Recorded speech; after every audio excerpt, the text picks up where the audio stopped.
What has been dubbed North America's worst storm in a lifetime is not over, with some 23 centimeters of snow predicted to fall in the region on Tuesday. At least 28 people have died in western New York alone since the blizzard began over the Christmas weekend.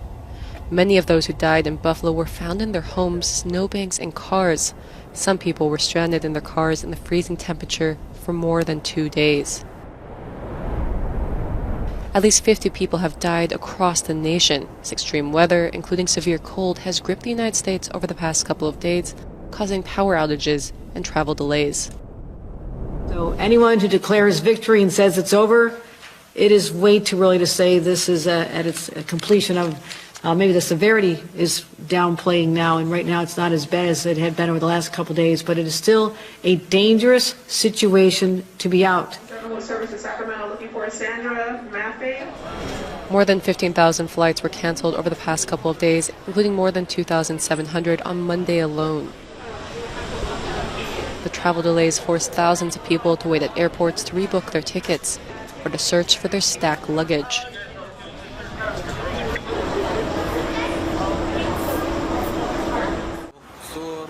Flooding on Christmas Day in the Philippines has left a trail of destruction to infrastructure and homes. At least 8 people are reported dead and 19 others are missing. The disaster in the southern and eastern parts of the country was triggered by a week of heavy rainfall. Civil defense officials say nearly 46,000 people have had to be evacuated from their homes. Emergency services were kept busy throughout the night, rescuing residents in flooded neighborhoods. The disaster came as millions of people traveled home to celebrate Christmas with their families in the mainly Catholic nation. The Philippines is ranked amongst the most vulnerable countries to the impact of climate change. It experiences at least 20 tropical storms a year and is subject to adverse weather conditions. Tensions have escalated on the Serbian-Kosovo border as Belgrade's forces have been put on high alert. Serbia has also placed its police and other security units under the command of its army chief. There are mounting fears about the worsening relationship between the neighbors, as shootings, explosions, and roadblocks have all been reported over the past couple of weeks. I wish to inform you that we are indeed in a difficult situation, but we will give our utmost. We will care about preserving peace and stability, and not only that, we care about protecting our people in the north of Kosovo and Metohija. After Kosovo, Albanians have been armed and raised their combat readiness. I will take all measures necessary to protect our nation, to protect Serbia.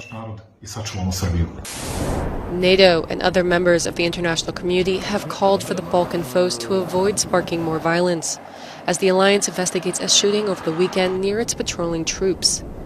The incident took place close to where ethnic Serbs in northern Kosovo have been creating roadblocks over the arrest of a former police officer suspected of terrorism. The relationship between the two countries has been on edge since November, when many members of Kosovo's ethnic Serb community walked out of their jobs in protest of a policy preventing them from using Serbian-issued license plates.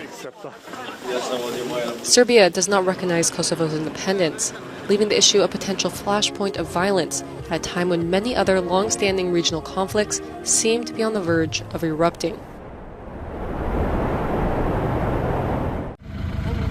The Ukrainian army is showing off its shiny new artillery pieces, such as these French-made Caesar howitzers, already on the front line.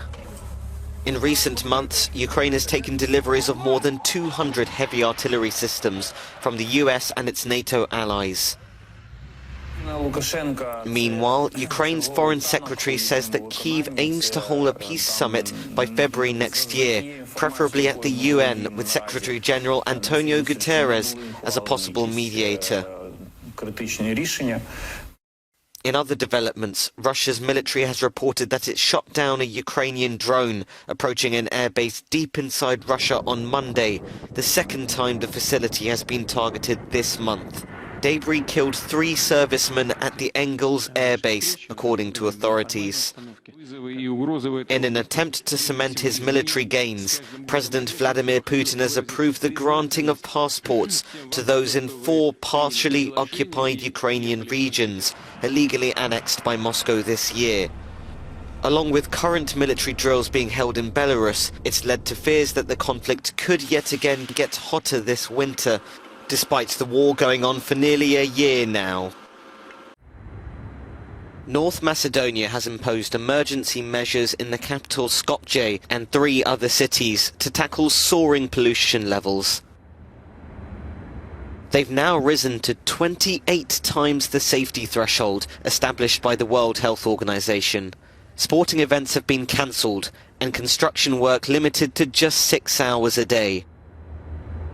I feel the spiciness in my nose. I go with a mask regularly. I don't go out, only when I really need to, when I need to pick up my child from school, take him home, and that's it. The smells are very bad, and beyond that, problems arise, coughs and colds.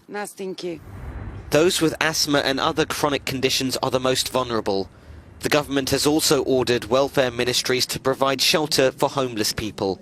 Residents burning unclean fuels to heat their homes, vehicle emissions and industrial emissions are believed to be big causes of the smog.